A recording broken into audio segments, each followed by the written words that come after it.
Molo Abuti. Yithi molo ebantwaneni. Molweni bantwana. Ingaba nikulungele ukufunda isiXhosa bantwana? Kuqala, ingaba uyawakhumbula la magama? Phinda emva kwam. Ilanga.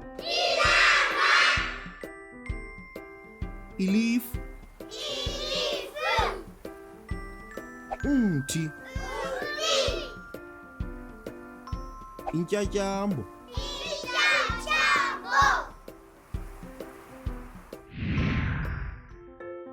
Ngoku masifunde amanye amagama amatsha. Phinda emva kwam. Intaka. Igadi. Isityalo. Udonga. Isango. Kulungile. Ngoku lelakho ixesha. Ungayifumana inguqulelo echanekileyo? Ingaba ngu-A, B okanye u-C?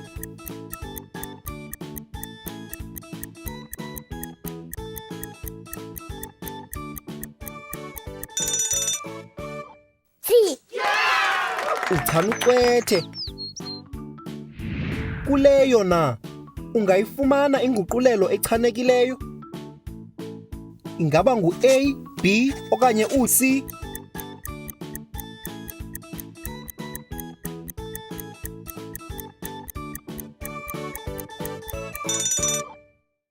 A. Uchanucwethe. Phambi kokuba sigqibe, lixesha lebinza losuku. Phinda emva kwam. Ubona ntoni?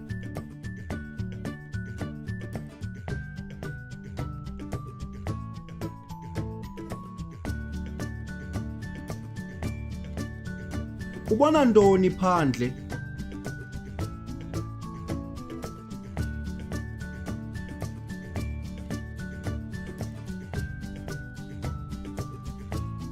Ubona ntoni kulo mfanekiso?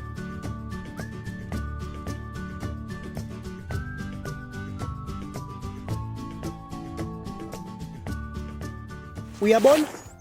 Kulula. Lixesha lokufunda nokubhala. Ingaba ninazo incwadi zenu bantwana? Hamba kakuhle Abuti. Nisale kakuhle. Siza kubonana kwixesha elizayo. You can also visit our website to see what other language learning materials we have to offer. Also, visit our YouTube channel to see what we are up to.